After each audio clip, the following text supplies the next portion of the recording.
Hey guys, welcome back from fall break. We're going to be starting off this week, continuing Unit 5, which is about the mole and stoichiometry. And today we're actually going to be doing the stoichiometry part of that. Stoichiometry, which is this big word up here, is just the process of using what we call the mole ratio, which comes from balanced chemical equation, to calculate the amount of reactant used or amount of product created in a chemical reaction. And that thing, mole ratio, that I was just talking about, is a ratio of coefficients. So if you remember back in unit, 4, we looked at chemical equations and how to balance them. And out in front of each part of the chemical equation, we put a number. And that number was called a coefficient. So for example, in this reaction right here, we had a 4 in front of Si2H3 and a 17 in front of O2, 8 and 6 in front of your products, and we found those by balancing the chemical equation. Well, what we are going to see today with stoichiometry is that these numbers actually correspond to the number of moles used in the reaction. So what this equation says is that if you start with 4 moles of Si2H3 and 17 moles of O2, you're going to end up with 8 moles of SiO2 and 6 moles of H2O3. And we're actually going to be able to use these numbers as a conversion factor for dimensional analysis, which is going to allow us to do something really cool, and that is switch between substances. But first, let's see what this mole ratio thing means with some examples 1 through 6 here. So let's look at number 1. Number 1 is looking at Si2H3, okay?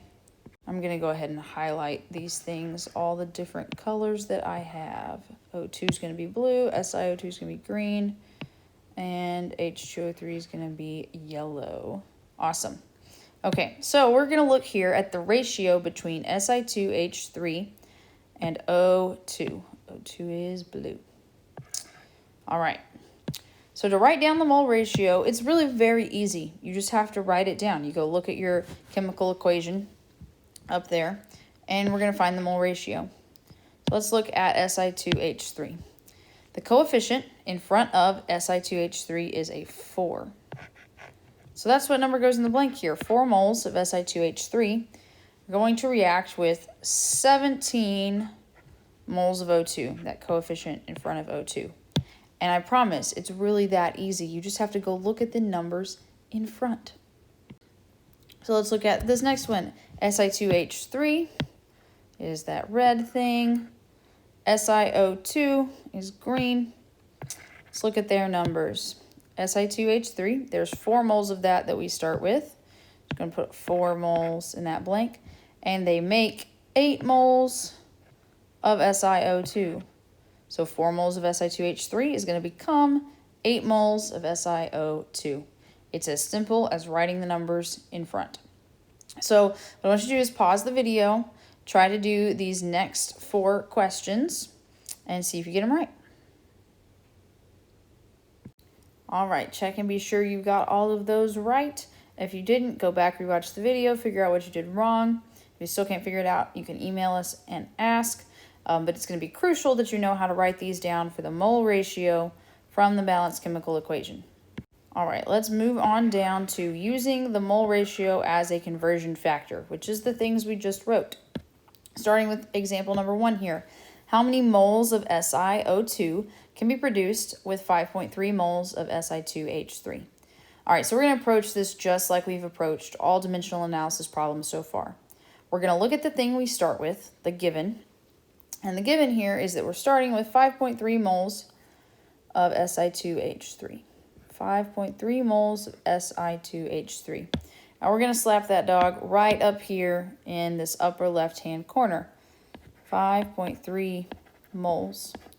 Now what's really crucial from now on, if you haven't already been doing it, like 100% necessary, is that you also write your substance every time you write a unit, because now we're dealing with 4 different substances. So you got to know which one you're looking at moles of. So this one is 5.3 moles of Si2H3, just like that.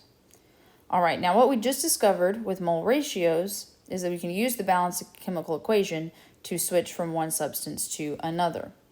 And let's see what substance we're looking for. The question asks how many moles of SiO2. That's what we're looking for, moles of SiO2. So we need to look and see what the mole ratio is between Si2H3 and SiO2. Let's go look at Si2H3. I'm going to highlight it in blue. It's right here. Cool. In front of that blue Si2H3 is a 4, which means 4 moles. So we're going to put that right here. 4 moles of Si2H3 is going to become how many moles of SiO2? Oops, that was not a highlighter. Sorry. SiO2. That's right here. If you picked 8, you would be correct. 4 moles of Si2H3 equals 8 moles of SiO2, which is the same equation we were looking at above. So you could just refer to your above mole ratios. And now we're going to take that and we're going to plug it in. To do that, we're going to do the same process we've been using with our other conversions. We look at the thing that's up here in the top. Now up here in the top, we've got moles as the unit, which means moles has to go to the bottom next, just like we've always been doing. But if you look at your conversion factor here, both sides are moles, so you can't just use the unit. You have to also use that substance. Up here, we have Si2H3, which means down here, we also need to have Si2H3. And we choose the number that's on that part of the conversion. 4 moles of Si2H3 gets converted to 8 moles of SiO2. So moles of Si2H3 and moles of Si2H3 cancel out. And we're left in moles of SiO2, which is what our question asked for. Awesome. All that's left to do is get the number out of this chart. In order to do that, if you don't remember, multiply on the top, divide on the bottom, and if you math that out, you will get 10.6 moles of SiO2. So if you start with 5.3 moles of Si2H3 and it reacts according to this equation, you're going to end up with 10.6 moles of silicon dioxide, which is, of course, assuming that it has plenty of oxygen there to react with. Let's move on down to number 2. Number 2 asks how many moles of O2 it would take to create 12.5 moles of H2O3. And we're going to have to use the same chemical equation as we did before, this one up here. So approaching the problem the same way. We look at the given information. We're creating 12.5 moles of H2O3. So that sucker goes up here in the upper left-hand corner. 12.5 moles. And you have to include your substance, H2O3. I'm going to highlight that in yellow. Moles of H2O3, which is down here on our conversion factor. All right, and our question is looking for moles of O2. So what we're going to do is go up to the chemical equation and figure out how many moles of H2O3 correspond with how many moles of O2. I'm going to highlight O2 in red. So if we go look up at the chemical equation, we find H2O3, the thing we're starting with. And there are 6 moles of H2O3 that are being produced here. So that's what goes right in front of your H2O3 there. And that is coming from some number of moles of oxygen. The number of moles of oxygen here is 17. So that number goes right in front of moles of O2. And that is your conversion factor, also called the mole ratio.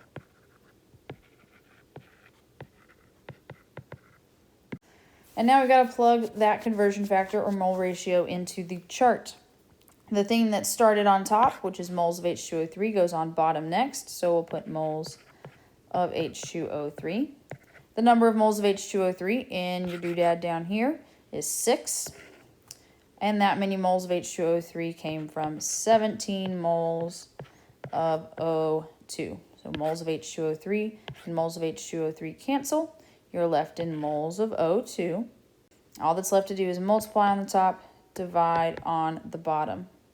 And for that, you should get something around 35.4. And that is moles of O2. Awesome. So you should have a practice over stoichiometry in your Google Classroom for you to go complete. This conversion is super neat because it doesn't convert between units. It converts between substances, which is really important for chemistry. And we are going to, over the course of the next few class periods, combine that with our particles to moles conversion and our moles to grams conversion. So you're going to have to use all three of these conversions together to get from a variety of units to other units and other substances. So today, make sure you got this one down pat, and we'll see you tomorrow.